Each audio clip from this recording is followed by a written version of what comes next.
Harka fuune ashama akkam jirtu kabajamtoota daawwattoota keenya. Guyyaa ayyaana kana sababeeffachuuf kunoo asitti argamnee jirra. Qophii kana qopheessuun kan isin faana turan Reewwat Bulchaate akka xumura keenya qophii keenyaatti nu faana turan affeerraa keenya. Tole egaa qophii keenya kana of ibsuurraatiin jalqabna. Namoonni na cina jiran argaa jirtu. Durboota babbareedoo, dargaggoota babbareedoo qabadhee dhiyaadheen jira. Ijoollee kana dura fuula YouTube kana irratti argaa turtanii olii naaf miidiyaa kan ta'an ijoollonni kun of ibsu mee obboleessa Kusumarraan eegala. Tole guddaa galatoomii maqaan koo Garramuu Bubiin jedhama. Hirmaata nama olinaaf miidiyaa jechuudha. Galatoomee gaaffii tokkoon si gaafadha. Akka kanatti ijaaramtanii tokko taatanii dhaabbachuuf keessaniif sababni guddaan maaloodha? Maaltummoo akkasini garee kana dhaabdanii akkasittiin jabaattanii dhaabbatan waan ta'eef siif godhe maaloodha? Kan walitti nu fide tokkummaa aartiidha. Artiin waan hundumaa ni caala, waan injifannoo waan hundumaati. Artiin gaddaafis gammachuudhaafis tokkummaadhaafis jaalala biyyaadhaafis artiin ijoosa kan hawaasa keessaa seenaa aadaa kan itti baasudha. Nunis immoo gareen kun kan akkasitti walitti qabamnee artii aadaa keenya karaa koomeediidhaan akkamitti uummata biraan geenya jennee walitti qabamnee kan walitti kan nu qabe dhugaa dubbachuudhaaf piroodiisara keenya Ifaa Gammachuu gamanumaan galatoomne jechuu barbaanna. Carraa baay'ee nu uumeera. Dadhabbii baay'ee nutti gaggeessaa jira. Nullee amma nurraa eegamu miti kan nuti ba'aa jirru jechuudha. Gara fuulduraatti illee waan guddaa hojjennee isa boonsina jennee abdii qabna. Kanaafuu galatoomne jechuu barbaanna. Hayyee anallee irra deebiin ulfaadhuma isaan jedha akka kanatti illee iddoo kana mana isaa isinii feeyyamee akkasiin akka kanatti miidhagdanii iddoo kana teessaniif illee kan isin jajjabeessedha. Anis irra deebi'uudhaan ulfaadhuun isin jedha. Ijoollota babbareedoo harkaa qabda. Obboleetti maqaa kee? Tolee, ani maqaan koo Kennaaf Fiqiruu jedhama. Akkasumas maatii Olinaaf miidiyaa keessaati. Ulfaadhu isin jenna galatoome. Ati maqaan koo Nafsee Birhaanuu jedhama. Anis akkasuma Olinaaf miidiyaa keessaa kan tokkodha. Hayyee obboleessa koo takkaaf na ibsita. Maqaan koo Gammachuun isaan jedhama. Miseensa Olinaaf miidiyaa. Galatoome. Maqaan koo Roobaataa Amiraatiin jedhama. Miseensa garee aartii Olinaaf miidiyaati. Ulfaadha baay'ee galatooma. Obboleetti. Tolee, galatoomaa jecha maqaan kiyya Seenaa Baguun jedhama. Anillee miseensa Olinaaf miidiyaati. Tolee, Seenaa maqaa bareedaa qabdu. Ijoollonni kun maqaan isaanii illee hedduu miidhagaa akkuma hojii isaaniiti. Kan keenyu jennu obboleessa koo. Baay'ee galatooma. Maqaan koo Daani'el Bantiin jedhama. Garee Olinaaf miidiyaa. Komeelli naa dhiyeessaa turtanii maaf gaafa achi geesse as deebitanii gaafanne waan jedhu na taasaa turtanii dhiifama isin gaafachaa maqaan keenya jedhamta. Tolee, carraa of ibsuu waan naa kennitaniif galatooma isiniin jecha. Ani maqaan koo Biqilaa Tafariin jedhama. Miseensa garee Olinaaf miidiyaadha. Baay'ee ulfaadhu. Obboleetti mana qabde jettee illee booddee akkatti nan komannaa abdiin qaba. Maqaan kee? Tolee, galatoomii. Maqaan koo Wiinayyuu jedhama. Miseensa garee Olinaaf miidiyaati. Ammallee irra deebi'uudhaan bakka dhalachuu ayyaana gooftaa keenya Kiristoos Iyyasuus fayyisaaf lubbuu keenyaa isateen nagaan geessan isiniin jedha. Yeroo kana immoo gaaffii ni qabaanna. Lakkoofsa kanan isinii laadhaa. Lakkoofsa kana erga fudhattaniin booddee lakkoofsa isinii laatame natti himtu sanaan booddee gaaffii isin gaafadhaa jechuudha. Walii gallamne.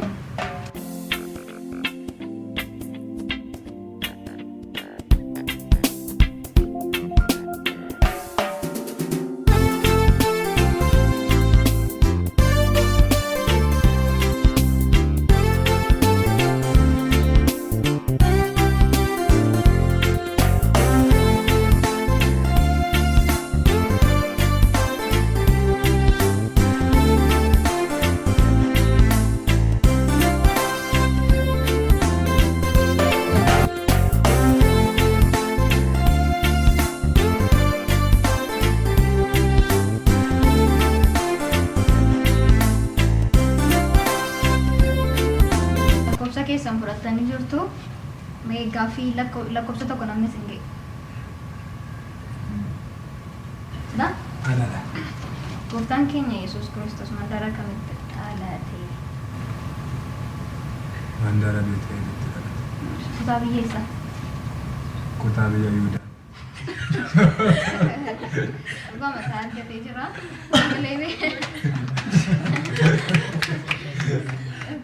Halo, gaaffii lakkoofsa lama.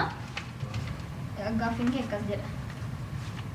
Gaangee tokkotu ba'aa ofirratti baatee riqicharra tuuccaa jiru. Riqichi sun cabaadha. Miilli isaa keessa lixee kufa. Handhuurri gaangee ganaa gara kamirratti tole? Handhuurri gaangee camu. Gaangeen handhuura malee. Barattoonni kutaa shanii moo Tole gaariidha. Gaaffii lakkoofsa sadaffaa. Sakka jira? Tole haa ta'u. Artistii keenya jaallatamaa fi kabajamaa.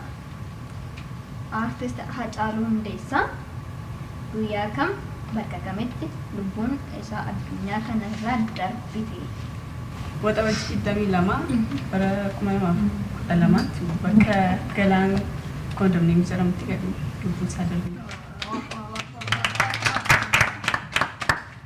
Gaaffii lakkoofsa arfaffaa. Tole akkas jedha. Namni yeroo jalqabaa fiilmii afaan Oromoo Ameerikaa keessatti hojjete eenyu jedhama? Yaadachuu hin dandeenye. Manna keessaa namni deebisu yoo jiraate Gadaa Wayyeessaa. dhawee jira. Carraa isa takka. Jaafar Yusuf. Waa. Dhugaadha Jaafar Yusuf waliin of kalche. Namoonni sin amma maqaa dhooftan iyyuu fiilmii afaan Oromoo biyya Ameerikaatti hojjechuu danda'u. Yeroo jalqabaaf kan hojjete garuu tolee daawwattoota keenyaatu deebii kana isiniin deebisin dura walumaa naa nyaannu isiniin jedha. Namoonni amma asaa turan ijoollee aartii Oromoo keessaatti garuu namni yeroo jalqabaa fiilmii Ameerikaatti hojjette dubara jabduu kan taate Keeyiraat Yusuf jedhamti. Gaaffii lakkoofsa shanaffaa. Qubee afaan Oromoo yeroo jalqabaaf namni boce eenyu jedhama? Namni jalqaba bocee musliimaadha ishee maqaan isaa harkaa badeera. Namoonni mana keessaa deebistan jirtu? Sheek Bakarii Saafara. Sheek Bakarii Saafara. Gaaffii lakkoofsa ja'a. Yeroo jalqabaaf namni kaartaa Oromiyaa isaa dhaqee eenyu jedhama?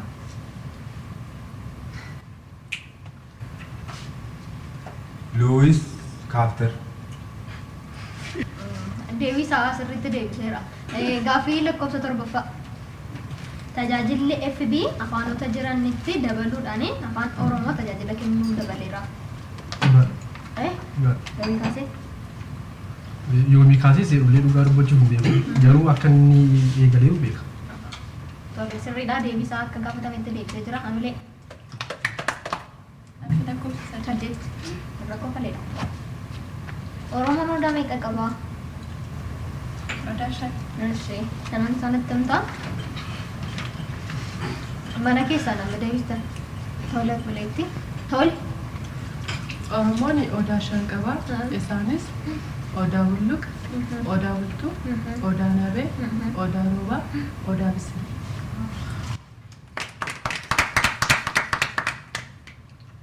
Baay'ee namatti tola. Gaaffii lakkoofsa 9. Onesmoos Nasiib Abbaan Gammachiis godina kamitti dhalatanii? Godina Illoo Abbaa Bor aanaa Horrumuu jedhamutti dhalatanii.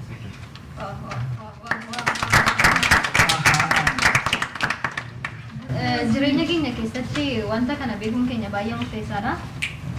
Otoo Abbaan Gammachiis hin jiran ta'e guyyaa har'aa Kiristoos akkamitti akka dhalatan hubachuu hin dandeenya ture.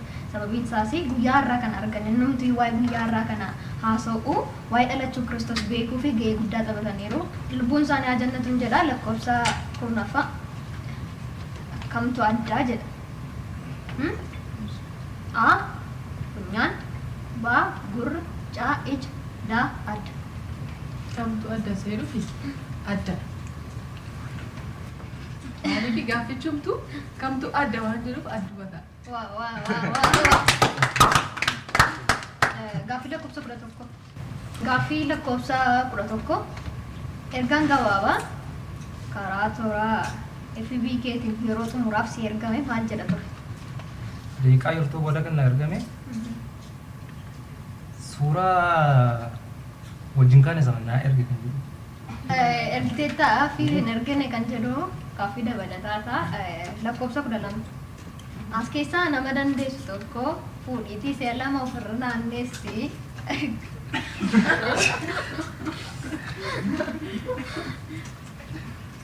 Baattee yeroo itti bunaan galli.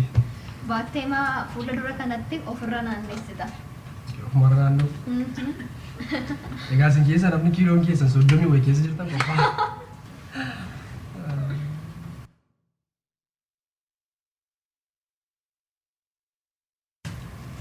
Asumatti waan bal'iiwwan.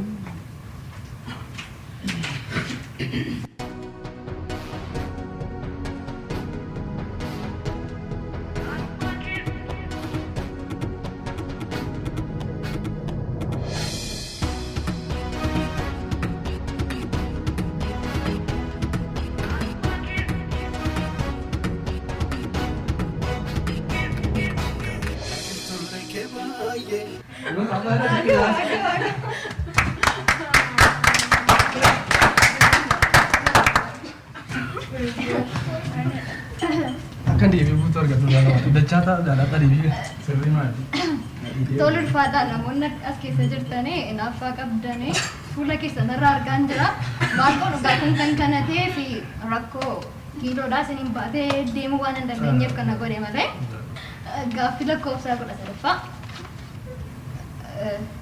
hibboodha deebistaa jechuudha. Ilkaan hin qabu dheedhii nyaachuu hin dadhabu. Qoradhu. Ashee. Ala jala mana gadi. Mana gala. Roobcha. Roobcha. Dhabee jira. Deebiinsaa lukku. Gaaffii lakkoofsaa 14ffaa. Magaalaan guddoo Oromiyaa eenyu jedhama? Magaalaan guddoo Oromiyaa Finfinneedha. Tole gaaffii kee akka gaafatan. Daawwattoota keenyaan faana akka jirtan abdii guddaa qabna. Gaaffiin keenya gara xumuraatti ga'ee jira. Amma gaaffii 5 qofatu nu hafatee jira. Gaaffii 5 kana gaafannee deebisaa waliin ilaalla. Amma xumura qophii keenyatti nu faana tura. Lakkoofsa 15. Seera. Utubaan mana citaa meeqadha? Tokkodha.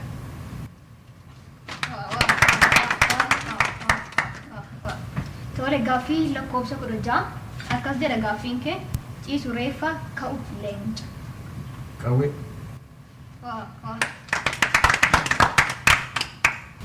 Gaaffii lakkoofsa 17ffaa. Gaaffiin kee akkas jedha. Mooluu tokko aadduu lamaanaan muuloo afur aadduu meeqaanaan? Mooluu tokko. Aadduu lamaan aada. Mooluu afur aadduu meeqaan aadama? Yookiin billaacii isa jedhama bari. Waan irraa aadamu waan hin jirreef aaduma hin barre. Muluma lamaan aadamu mira. Kana. Deebisa muluma lamaan aadamu. Gaaffii 18ffaa eenyudha? Jala. Abbaan kaampaanii FB eenyu jedhama? Mark Zuckerberg. Mark Zuckerberg. Deebisee jira? Lakkoofsa 19. Sana? Lammii Keeniyaa Ameerikaa gaggeessaa kan ture eenyu jedhama?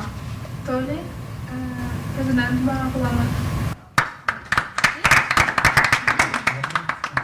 Lakkoofsa 20.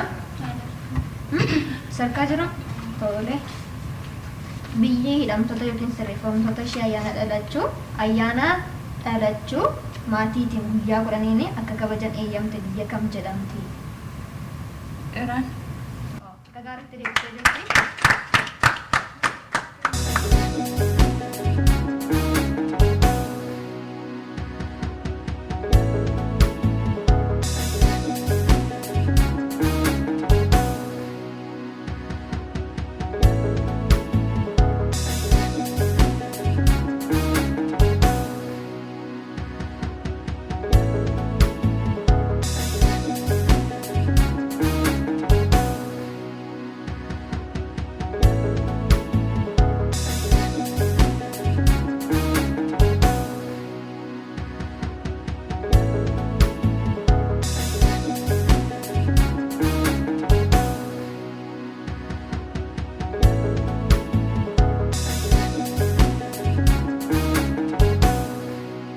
Daawwattoota keenya gaaffii keenya asumaan ni goolabna. Hayyee egaa qophii keenya gara xumuraatti geessaa jirra. Gara taphaatti sinnee jirra. Gareen isinii qoqqooda. Ishee kana achi garee tokkodha. Ishee achi garee tokkodha. As keessa immoo loomii shantu jira. Kana keessas loomii shantu jira. Loomii shan kana tokko tokkoon fuutanii asirra kaa'uun wal dorgomtu. Garee kana keessaa nama tokko keewwattu. Asis nama tokko keewwattu. Dafaa. Garramu. Garree jedhanii asii.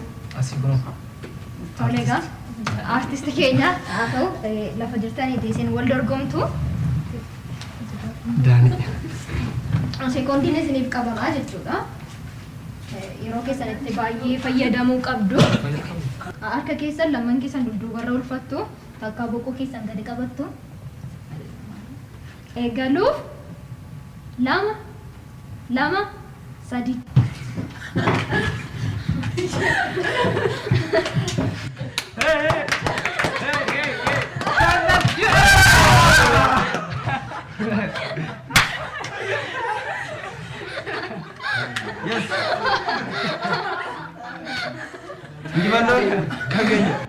kabajamtoota hordoftoota keenyaa gareen warri kun injifatanii jiru akkuma wal duukaa ilaalaa turre badhaasa qaba jedheen isinitti himee ture. Badhaasa kana kan isiniif laattu kabajamtuu jaalatamtuu qindeessituu sagantaa keessanii kan taate Reewwot Bulchaati. Mee isuma kanarraa jalqabnaa malee keessan mee takka qoy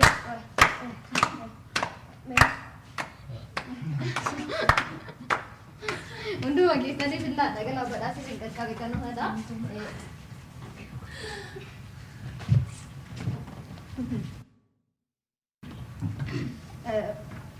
Kabajaan gara iddoo keessanitti isin deebisnaa ulfaadhaan isiniin jedha galatooma.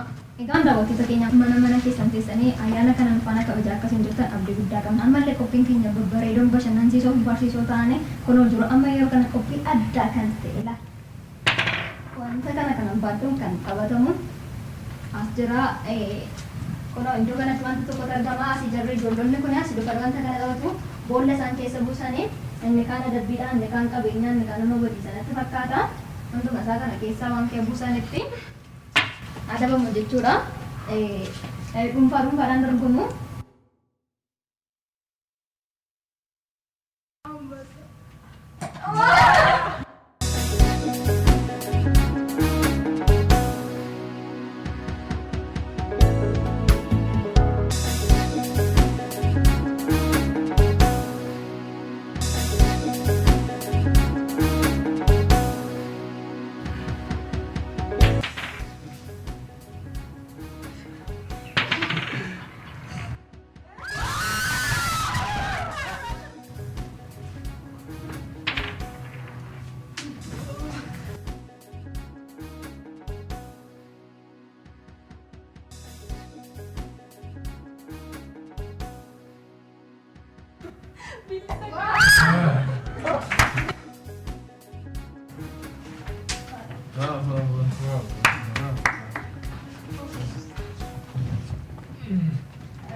Egaan daawwattoota keenyaa ture hojii isaanii walumaan ilaalaa waan turree fi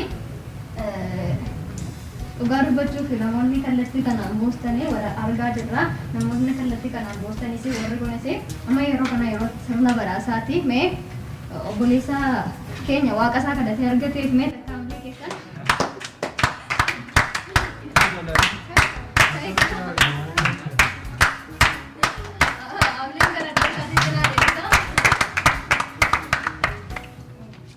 egaa warra qarshii argatanii xumuraama gara warra sanaatti darbina.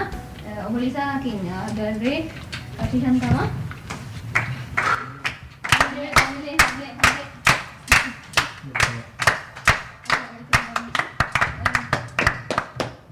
durba jabduu kan taate malaan beektee iddoo sana keessa kan buuste dubba jalqabaa kan taate hawwii arga keessan waa.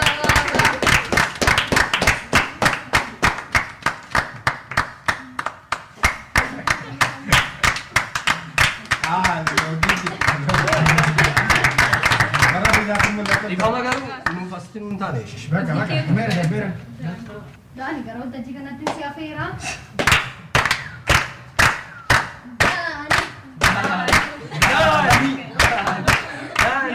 Badhaasa kan adda godhes baay'ee itti gammadee kanatti ilaachaa jiru waan ta'eef akka nuun kan barbaada.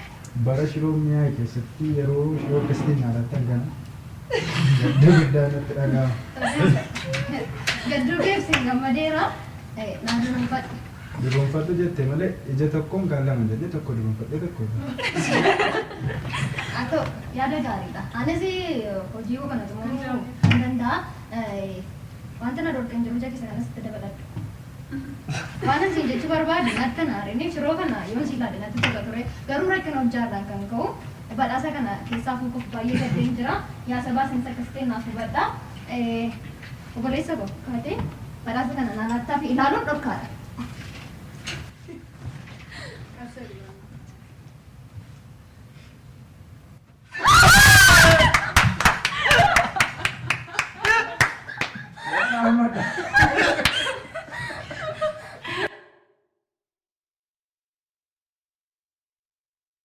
Egaan daawwattoota keenya badhaasa kana waliin ilaalaa turreerra.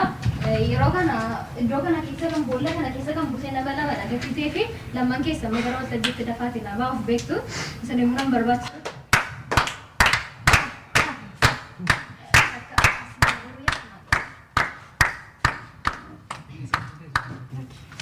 Wal faana dhaqanii isin naa yaattanii.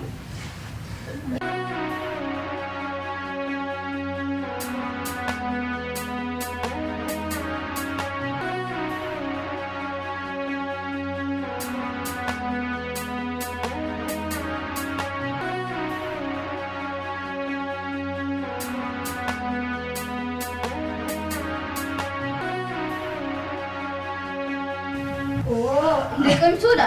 Arraba irratti baatanii ta'uu hin danda'amu. Bishaan bidduu fi daawwattoota keenya.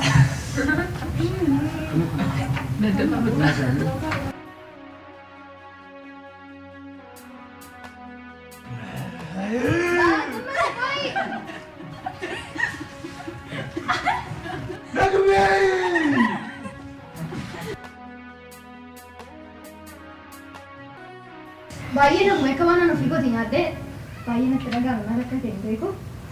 Egaan daawwattoota keenya walumaan ilaalaa turreerra. Qophiin keenya illee muraasni hafanii jiru waan ta'eef nu waliin turaan asirraa keenya. Baay'ee daawwattoota keenya kan biraa qabannee jirra. Garee lama isinii kaa'ame keessatti isinis garee isinii isinii kaa'ame keessatti nama tokko tokko durbanaa filattu achi isaan immoo wanna kana qomceessanii abbaa nyaatu wal dorgoma abbaan mo'ame wanna kana nyaataa jechuudha. As keessa durba tokko natti ariifadha. Wanna isin gootan gabaabamatti isinitti himeera. Kana abbaa daftanii ariifatanii qunxifatanii akka argitu hin taane afaanuma keessanii jechuudha nyaattu.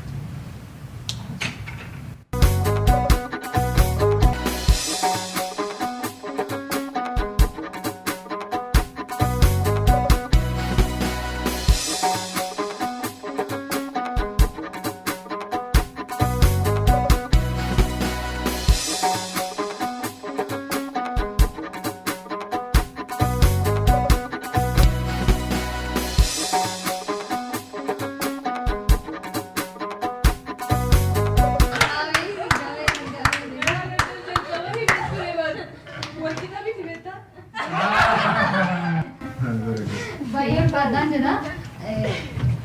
Baasii godhaa midhaara kana gaafa nyaatu gurraachinni kee kun takka madda irraa gala waan ta'eef.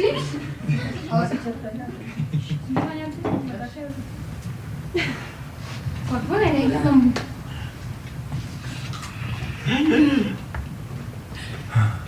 Padahal ibu bayan jalan dekat.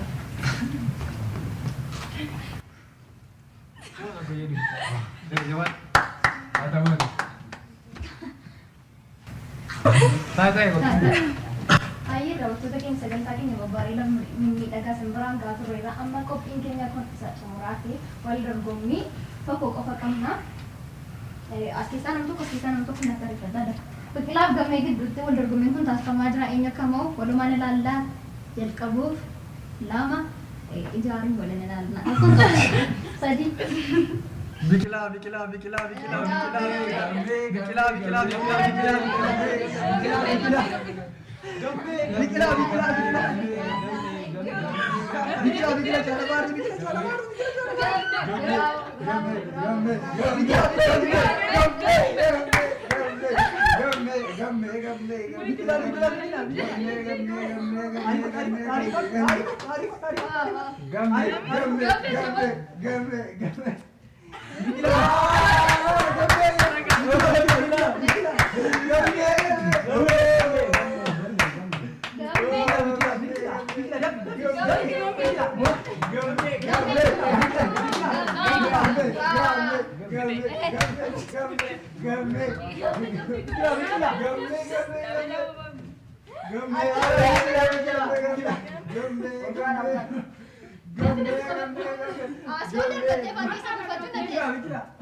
Jalqabdanii mana keessanii qophii ayyaanaa keenya kana kan daawwachaa turtan ammallee irra deebi'uudhaan baga waaqayyo ayyaana kanaan isin ga'e jecha namoota qophiin kun babbareedee akka fuula kanatti dhiyaatu godhan keessaa Mulaalam Adulaa nama jedhamtu nama jabduu ifaaf hamilee taatee qophiin kun illee akka kanatti bareedee akka dhiyaatu kan goote warraa ifaaf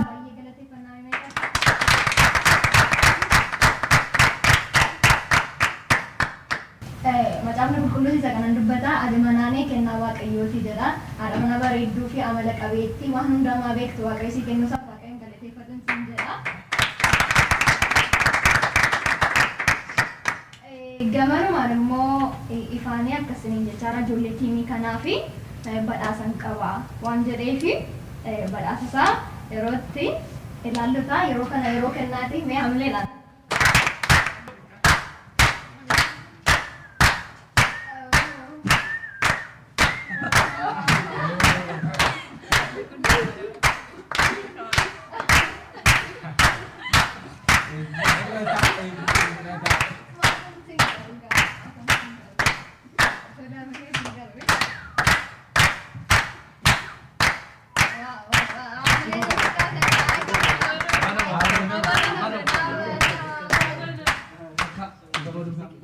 Kennaa kana baruun dura waan dubbadhu qaba.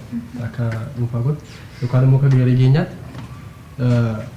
qophii kana fakkaatu qopheessee yeroo isaa gubee dhadhabeera manni koo akkas ta'e jedhiin dhugaa dubbachuudhaaf yeroo nuti wanta tokkorraa kaanee kufnee bakkee turrittidha kan wanta kana ifaan nu jalqabsiise waan ta'eef yeroo isaa qisaasessee maallaqa isaa irratti gubee waan hin jedhee galateeffadhu dhugaa rabbii keessuma kootiin dubbachaara waan hin jedhee galateeffadhu qabu. Akka nama tokkootti utuu hin ta'in akka dhaabbata tokkoottidha kan inni wajjin ta'aa jiru. Wanta kun ni irra jennaan kan nu guutu sana wanta nu barbaachisu kana jennaan sekiindiin tokkollee baay'ee isaaf yeroo qabdi. Yeroo kana gidduutti kan inni nu guutaa. Kanaaf faara gamanumaa guddaa galatoo jechuun barbaada. Hai kamu gamai cara kena kana hidup darbana.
Pada amma qophiin keenya xumurameera qophiin nyaataa qofa ta'aa jira. Yuutuubii keenya olinaaf miidiyaa sabiskiraayib sheer akka nu gootan gama namaan isin beeksisna.